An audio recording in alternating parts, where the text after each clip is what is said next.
Hi guys, and welcome back to OG Cars, and in today's video we're doing something a little bit different, a little bit interesting. We're going to go through our car collection and go through some of the truths, and hopefully this not only helps you to realise what we've got and the scale of the collection, but hopefully it will help us to realise how much we've actually got and what's going on as well.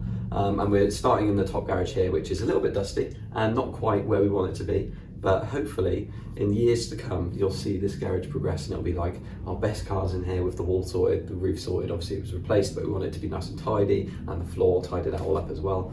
That's all to come, but let's start with a few cars, shall we? Okay, so we'll start off with car number one, and I'll call it the elephant in the room because it's huge and it takes up loads of space in here and it makes it a pain in the ass for us to get anything else in here. The Nissan 300ZX. Now, this comes onto the channel probably like once or twice a year, but it's not featured for a long time now. And that's because the last time we drove it, the clutch decided to go on it. And we're not going to beat around the bush on it. It's an expensive job. It's not a job Owen wants to do. So it has literally just sat where you see it now, and it looks like a barn find because of the dust from here. But the plan is, once a few cars have gone, get the clutch in this, and this will be back. I don't have any intention to sell this. I have considered it, but this is going to stay because I really enjoy it. So the Nissan is still here. This is just literally where it has resided for over 9 months now.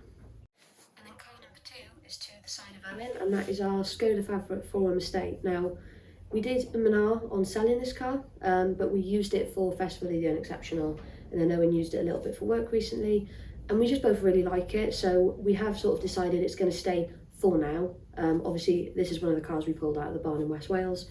It's the last one left. It's got a really good survivor story, and it's a hideously rare car. Not that the car's hideous, obviously, but it's so rare now. We know of two that are on the road, basically.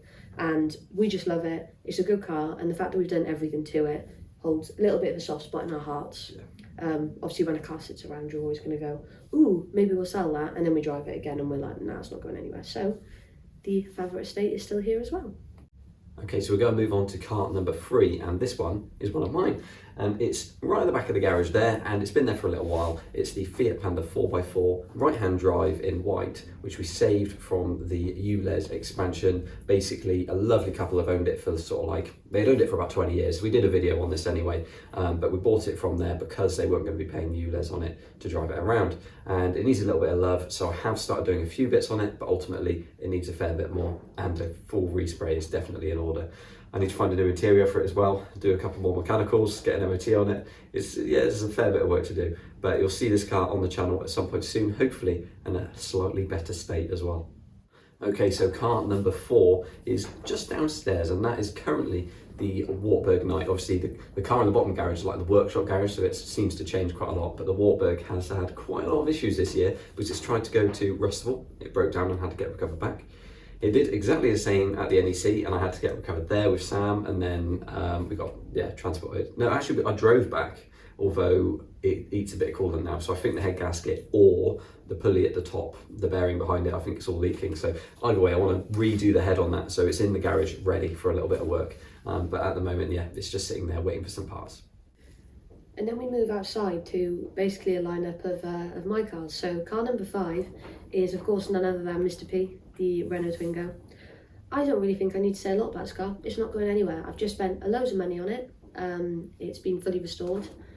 We love that car. As I say, when we said in the video a few years ago, they weren't worth any money. Now they are definitely worth it. They're a collectible car. He's nearing on 200,000 kilometers, but we got so many memories with him. We love that car, and he looks absolutely fantastic. Even the sheep in the village take quite a liking to him when they come up the driveway. But yeah, he's not going anywhere. We're not using him a lot. He does sit there, but he does get used. We do try and get him out every now and again, and we do love that car. It's not going anywhere.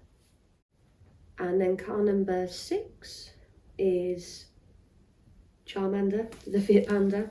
So obviously you guys are all going to know that from the recent road trip video. So obviously that car's done 2,500 miles through Europe, covering 10 countries in 10 days-ish. That car since then has been used a couple of times, like just to pop back and forth to the shop. We do keep that car running, but at the moment the wheels and tyres were obviously Owen's, so therefore Owen is using them on one of his cars. So he's currently out of action, hence why in these clips you'll see he has a yellow tyre on him. He's literally just got whatever tyres we had lying around. But once they're flipped back over, we'll start getting Char back out again. There's nothing wrong with him. As we say, we spent a lot of money to get him on the road trip, and he is still there. He's taxed, MOT'd and insured, and we will continue to use him, and that's another car that is not going anywhere. Car number 7, and I noticed that the last 3 are all the exact same story, is Kelly, my Skoda favourite, LXIE Plus Flairline Edition. You'd think that makes it really rare. It doesn't. We bought Kelly for a few £100 back in 2018, just after I'd sold my 124 as a stopgap car, and it's now a car that we both don't see going anywhere. We have big plans for that car. She's sat in the car for the last 2 years, in honesty. But if we go and put a key on her, put the battery on, she'll start up straight away. So that car's not going anywhere, but ultimately right now doesn't look the best. It looks a bit rough, but we love that car. And again, another car that's not going anywhere like the last 2 I mentioned. So there's 3 in a row along the back row that aren't going to be being sold. Car number 8 is mine again. It's Vinny, who is my Volvo 480 Turbo. He's still looking great. I really do love that car, but I have made the decision between the Nissan and the Volvo has pulled the short straw on this one ultimately. So what we're going to be doing is the Volvo literally needs 1 or 2 things. We've put quite a bit of time into that car to get it up and running, and it's in a really good working order. We're going to get an MOT on it in the near future, and then that car is going to be going up for sale. So whilst the last 3, 4, 5 I've mentioned aren't going, Vinny is sadly one that is going to be going, and it does make me sad, but I've had my time with that car, and I think I'm ready to just make memories with a select few cars instead of having loads of cars that don't really get used. And car number 9 is mine again. It's the Citroen Saxo VTR, which I had MOT'd last month. Did need a bit of work for the MOT, but I decided to get it through because I basically had it in a swap deal, which ended up falling through. So the Citroen Saxo is for sale because I bought a new daily driver, which we'll come on to in a bit. I've loved that car. I think it's a really, really good car. But when I think about the fact that I've got Mr. P back and Charmander back, their cars I use a heck of a lot more. And ultimately the Saxo just didn't fit the bill for a daily driver. You know, it's the higher tax, slightly higher insurance due to it being a 1.6. And I decided to go for something that was a little more daily driver. You will all know cost to run, isn't it? It's the fuel, isn't it? Yeah. And you know what? It's not that bad, but in comparison to my daily driver, it's a lot more money.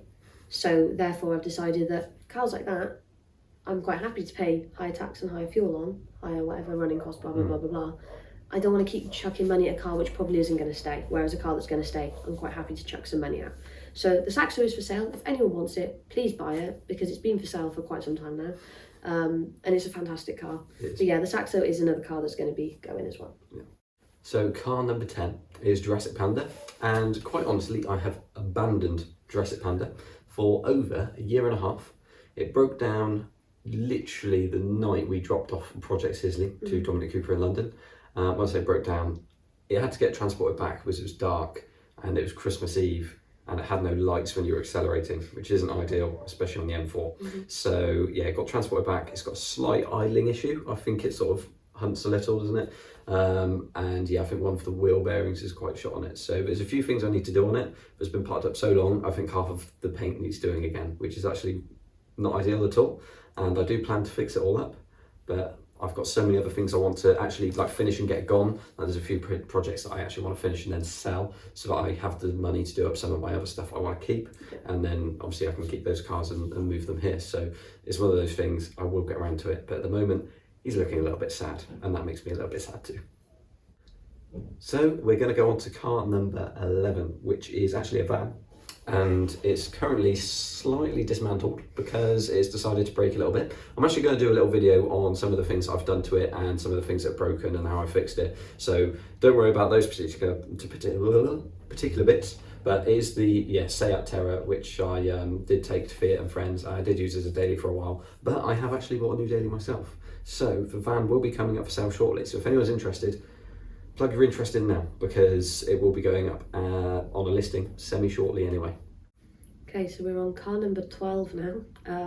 And this is the car that was in the last video we did on the channel, which you guys all seem to love, which is Penny, the 169 Panda. We're loving Penny. As I say, it's quite hard when you buy a newer car nowadays, I think, to get something that's got that little bit of character. But for me, I love the 169. I think it's sort of that hark back to my first car and my second car and my whatever number it car it was when I bought the Panda 4x4 as well. But I'm really enjoying it as a daily driver. As I say, it's cheaper tax, cheaper insurance, it's cheap to run, it's cheap to fix, especially because I have an ex-Fiat mechanic as a lovely partner. But we are really enjoying Penny, and based on the reaction of that video, which we do want to say thank you for, because we weren't too sure how it would go, considering it's always old and interesting stuff, you all seem to love Penny. So Penny will be back on the channel soon. We've got a few things planned for Penny. But yeah, that is the next car in the collection. That's another car that is not going anywhere right now. So car number 30 is one that you don't know about, and I only got the other day. And admittedly, it's a car that I'm not necessarily proud of, but it sort of makes sense for me at the moment because, as I say, I've got a lot of things to do with work. I just need a car that does actually work. So the Seat Terra was leaking coolant everywhere and had no fins left on the water pump. So I figured, what am I going to... Well, I think it's the same thing. You started going into the same cycle I've had for the last year and a half. I quite like swapping through cars. I've done a lot of swapping. Yeah. Not about swapping cars, right. But buying a car which is a little bit interesting and then causes you problems, and then you're fixing that, and then your other cars are getting pushed to the back of the queue. So having something that might not cause you as many problems, which might be a little bit dull. We never know. The car is a Citroen C1. I think is it 61? Colin. He's called Colin. Colin, the Citroen C1. It's G's sister's old car. It was about to be traded in very, very cheap against a brand new, well, I'll say brand new, a couple of years old Volkswagen. And I decided to pay a little bit more than the trade-in value because the trade-in value was silly. So I said, look, I'll give you a little bit more and I will use it in the meantime. So yeah, it's got a bit of MOT on it. The tax is £20 for the year. The insurance was a refund of £50 from the Seat Terra back into my bank account. It just made sense. It's cheap on fuel. To be fair, the Seat was pretty cheap on fuel anyway. But the Citroen's actually got a bigger tank, so I don't have to fill up as much anyway. So at the minute, it's working for me as a works vehicle. I don't think I'll keep it forever, but while I'm doing a few other little bits, it's probably the best idea. Car number 14 is another car that has not featured on this channel for a long, long time. And it's the first car me and Owen ever brought together, and that's Edna. So she's a 1987 Fiat Panda 4x4 Sizzling. Very rare car, one of the original 500s. It came up cheap because I think hadn't been, it developed a problem. I can't remember Fuel what it pump, was. fuel pump issue, yeah. And it was sort of an unknown. Yeah, they said they think it was a fuel pump, but they had done a lot of other stuff on it. Like they had done new tyre belt, new tyres, which are now shot again anyway, and various other bits to get it recommissioned. And then the fuel pump instantly went as they got it back on the road. We bought it with no MOT though, didn't we? We did, yeah. So it was a bit of an unknown. We didn't know what we were getting into. The pictures were just via email. And there were like 3. Yeah, and we got it off some random bloke that just posted his email on Fiat Motor Club, and it was like such a gamble, but it did really pay off, to be fair. It did, yeah. We got it on the road. I used it for about a year. We took it off roading. We love that car. We made loads of memories with it. We take it wherever we could, whilst not putting the mileage on too much because it's a very low mileage example as well. It then went off the road for a bit. We tried to pull it back just before we bought this house because we thought we'd bring it up here. And the clutch cable snapped on Owen, so it got recovered to his parents' house. And thank you to Owen's dad, because it's still at Owen's house now, sat in the garage. It's been a while. It will come back here, but right now we want to get stuff gone. And she's not going to go anywhere, so it's not much of a problem. Okay, so car number 15, again, sorry Dad, because this is still tormenting the driveway at my parents' house. And I'm sure my mum is probably sick of seeing it on the driveway now, is the Fiat Panda Italia 90, which I did buy with great intentions. I was going to put the proper stickers on, put the proper wheel trims on, which I did manage to get, obviously, because I tried them on the Seat Terra. But yeah, basically I had it on the road for, maybe a couple of months. We did 1 or 2 shows. I think it was 2 months. Yeah, we did Queen Square, and then I had a CV gator leak. I think, did COVID? Yeah. Around COVID time, because I think the guy that owned it was trying to get back to America before things sort of, hit off as bad as they did. So yeah, basically, it broke down on test drive. I bought it, thought it was a great idea, got a really good deal on it because it had broken down. Turns out it's a really rusty mess, and so now it's just chilling on the driveway. So big thanks to Dad for letting it just stay there. But at some point, I do need to weld it up, respray it, get it properly redone, and I think that'd be a really cool car. Owen has promised John it will be done for 2026. So World Cup 2026. That's the plan. That's the plan. That's the plan. So it's ready for when the World Cup starts, which is like roughly halfway into 2026. So I'm giving myself just under 2 years, which sounds like a long time, but with the amount of projects we have, it's not long. Okay, so car 16, we are going to my grandparents' house. So big thank you to my grandparents because they did store a couple of cars. They stored Edna for a while, of course, before it got transported to my parents.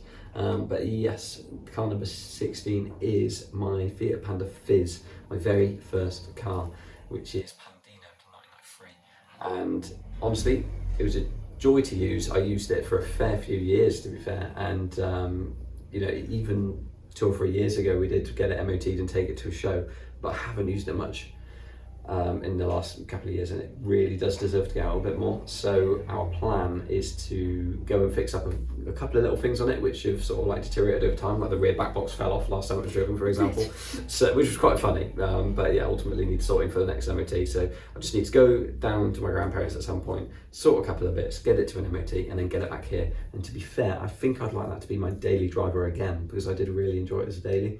So at some point, daily driver, not sure when, but one day. Okay, so car number 17.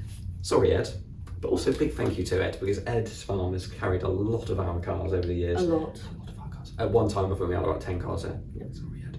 And Ed's parents, fair play to you guys for actually allowing that to happen, and eventually getting annoyed and all the Wartburgs had to go. But yeah, basically, we've got the Yugo Sana over there, which you guys have really enjoyed. I think mainly because it was Hub and Nuts' old one, but that is obviously a cool bit of history, and I am looking to fix that up. There's a long clutch saga on that one, isn't there? And I'm not going to go into the clutch situation too much in this video, but basically they're quite hard to find. And I think we've just about managed to conjure up the bits for it, so hopefully at some point we can get a clutch back in there. But then it still needs to run, and it still needs to be welded. The interior needs to be sorted. Everything. Yeah, one day. If we've lost count, I apologise, but we think we're on car 18.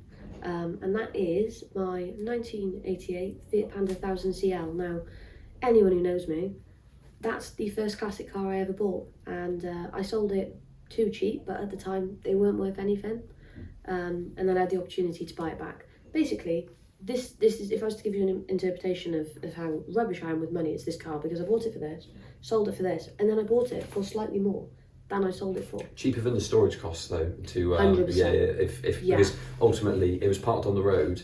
I think it was about to run out of MOT. It wouldn't run properly. We tried a few basic things, but I wasn't that knowledgeable on them at that point for an older one. And yeah, basically it just had to go. It was sold as a project. You bought it back as even more of a project. Yeah, and I don't regret it, because ultimately selling Betty meant I got Charmander, and I've done 25,000 miles in Charmander now without a single major problem. So it was a really good thing at the time. When the opportunity to buy her came back up, we went for it. She looks terrible. She looks really, really bad. So me and Evan have some plans for this in the future. We don't know what we're going to be doing yet, so we won't go into it. Yeah. But we do have some plans with that car to either restore it in its current condition or do something really, really cool with it. So as of now, that car isn't going anywhere. Okay, so car number 19 is a Fiat Panda 4x4 Sizzly, which is in a separate garage, and that is just a project that we plan to do up at some point. It's a car that I know very well from the UK Panda 4x4 scene. You would have seen it in videos on that channel if you haven't already, so please go back and have a look at those. Some of those old videos are really cool. It was Sam Raw's car, and I think it went through several engines and gearboxes, several rear drive shafts, several terrible paint jobs, and now it's just a completely stripped paint job, fairly nice mechanically, but just needs a new fuel tank, a full respray, and then should be pretty ready to go. So the plan is to do that probably after I finish this 4x4 and the other one that we'll come to next. And then yeah, just get it gone after that. And I'd like it gone, because when it sells, I get the money back for the garage it's stored in. That's true, yeah. G owns the garage that it's in, or rather she rents it, and so I'm paying her all the, well, I'm not actually paying any rent for it. Anything. The car will pay off the rent when it sells, yeah. I hope. Okay, so we'll just quickly jump to car 20, because I mentioned the 4x4. I've got a left-hand drive Panda 4x4, which I bought, and there's a very long and actually quite sad story to this car. And I will go through it properly in another video, because it's just too long for now. But basically, it's with our mate Wade, who did a lot of transporting for us semi-recently, and big up to Wade, he's actually doing a really good job on it and fixing some issues which were possibly made worse by somebody else. So yes, basically it's in the right hands now, it wasn't before, so it's being done up, and hopefully it'll be back with us very shortly, and I can get it registered in the UK and I was going to use it as an off-road hack, but that was a couple of years ago that I had this idea, and ultimately I've got too many things going on, so that will probably fly the nest as well. Okay, so car 21, it's the Fiat 126. Now this is a 1974, but it was a 1973 build date, so it's got the early carpet, it's got those big PCD wheels, it's got the extra fins, the extra vents on the rear boot lid. This is how excited he was. That is what I wanted. I know, like I've had several 126s now, and they've all been sort of like late 70s, or one of them was mid 80s, but they've all been, you know, air-cooled. But I always wanted the early one, which has the smaller engine though, which to be fair, I'm building a Panda 3650 for. And when I say building, I mean I started building it 2 years ago, and then I gave up, so it's in pieces in the garage downstairs. So I've got a 650cc and a load of Panda 30 parts, which I hope to sort of amalgamate together at some point. But that's a one-day job as well, isn't it? But that's one of those cars I really want to keep. I always wanted an early 126, and it's yellow, and it's got patina. Great. So yeah, it's going to stay exactly like that. It's just going to get a really nice engine at some point. It's going to keep its patina. It's got a nice interior. It's the right spec, and yeah, I was really excited to find it when it came up. Okay, so last but not least, car 22. Now you've seen this probably a while ago now, actually, almost a year ago. The Audi Quattro video was filmed, and yeah, it's a WR. It's a 1983 flat front with the big lamps. And I always wanted a flat front, so I'm really happy I did it. Obviously I had to sell a fair few cars to get it at the time. I sold the Audi GT, which is quite sad because it was very reliable, and the Quattro is not. I had to sell the 205. What else did I sell? One or two other cars as well. Yeah, you sold about 4 cars, which was really good for him at the time. Yeah, I sold 4 cars. I've obviously bought them all back now, but yeah, I've dropped the numbers back up. But yeah, the Quattro keeps leaking power steering fluid everywhere. So every time I top it up, it just comes out somewhere else. So I think I just need to get the whole thing redone. And again, that's a job for another time, because it's for another time, for another person. You can't be asked for it. No, like I had a good go at the reservoir and the pipe work, and to be fair, the pump at the front is absolutely fine. I think it's the rack at the back, and I just don't know if I've got the patience or like the time to go down there, because it's not stored here either. So yeah, it's one of those things. I may just end up getting like AM Cars Quattro to look at it, or someone like that, just so that I've got a proper receipted work, and someone that knows what they're doing, has those bits that can, you know, repair that kind of thing. So we'll see what happens with that one, but ultimately it's a car that's going to stay, because I always wanted a Mars red Audi Quattro. I ended up with a Tornado red Audi GT as a interim car, which was really cool, but now I've got the one that I wanted. It's just that it maybe broke down a little bit more, but it's never broken down. It's never not got me where we wanted to. But yeah, it does leave a trail everywhere it goes, so that ought to be fixed really. And then we just thought we'd quickly go over cars that we have sold. In the last 6 months, for me, that's literally just been the Daihatsu Cure, which I always wanted, and then when the opportunity to buy it came up, we decided to go for it, and I just didn't love it, to be honest with you. It's meant to be a daily car, and I didn't enjoy using it daily. That's the long and the short of it. So that car was sold. That's gone to a really good home. I know it's just gone for its MOT, so it's still living, which is great. But aside that, I've not sold anything. I'm trying to. Yeah.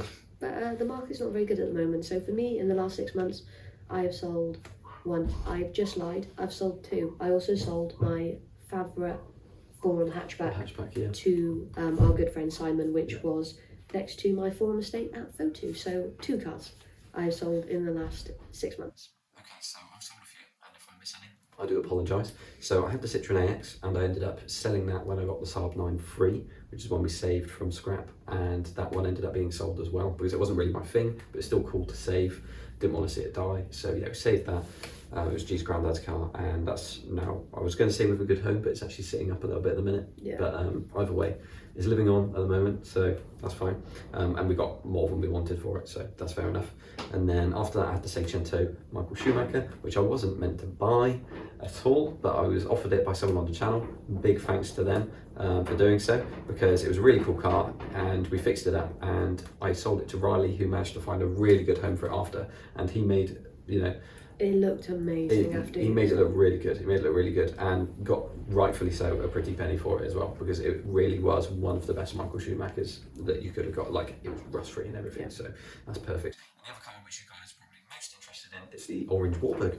Now, I did a channel video when this came back because I had all these plans of doing it back up and putting it on the road. But the thing is, if I did that, it would have just taken limelight away from my blue one. And as much as I love having loads of Warburgs, I don't need them all. I'm not going to use them all. So someone actually, I did list it tentatively because I was going to do it anyway, but I thought I'll list it just in case someone does show up that actually wants it. And a really nice friendly guy who was in the Trabant scene came over. He's got a few other classics as well, and he just said, look, I've been looking for a right-hand drive Wartburg for a while. I will happily pay slightly under what you're asking. Will you sell it to me? And I said, absolutely. So yeah, he picked it up, and I don't know if he's done anything with it yet, but ultimately it's in the right home to have something done with it. So that's perfect. So yeah, if you're still listening to this video, thank you for letting us blab on about all the cars that we currently own. As you can see, at the moment, as we say, like both of our daily cars are not super exciting cars like a Nissan 300ZX or a Skoda Fabra, but we've both sort of taken that slightly sensible approach so that we can focus on these other cars because, as Owen said, for example, the Panda 4x4 at the back has taken a massive back seat. Yeah. But now he has something that he doesn't really have to care about to use every day. He can focus on cars like that and put more money into cars like that. So the hope is over the next few months, we can really focus on getting some of the project cars that we want to sell gone. And then we can start to focus on the ones that want to stay. Because at the moment, the ones that want to stay are just sitting around because they're just not having the time. Like ultimately, when you work a full-time job and you're trying to run a 22 car collection, it is quite hard to focus sometimes on the cars you want to stay. So we're going to have a big push over the next few months. In terms of the house, we said about the garage, we're not going to do anything to the garage yet, but we'd like to. But we will do a house update for you soon because we are this close to finishing the whole downstairs, which we're so excited about. It's been over 2 years since we moved in now. So we will do a proper update on downstairs when it's done, and then we can finally start to focus on upstairs because we still live in the spare room. Obviously, you guys don't need to worry about that. We just wanted to go through our cars, the trials, the tribulations. I'll tell you what, the truth though, isn't it? But if this is the truth video, the truth is, should you have a 22 car collection, do you recommend it? No, No, I don't. Definitely don't. I think like even 5 cars each would probably be excessive, but ultimately we've had so many now, we love so many of them. Like if you ask me, could I whittle it down to like 2 cars? I'd be like, no, I don't know what I'd do. So it's one of I've those whittled things. mine down, and I don't think I could go lower than 5. Yeah. At all. So it is hard once you start to get that connection to a car, you know, in particular for me, Char, Mr. P and Kelly. That's 3 I can't let go of at all. But stuff like this, I want to stay right now. Stuff like that, I want to stay right now. You know, it's just the way it goes with a car collection. But we do want to have a little bit of a purge on some of the stuff that has been just sat around. So hopefully that means more content for you guys. And in the next few months, we do want to invest a little bit more into the channel so you guys can get better videos. We can film videos without having to worry about the smallest gust of wind ruining the audio and stuff like that. So fingers crossed in coming months you'll see improvements to the videos and you will see a heck of a lot more content on all of the cars. So we do hope you guys will stick around, but thank you very much for watching. Like, comment and subscribe, and we will see you all in the next one.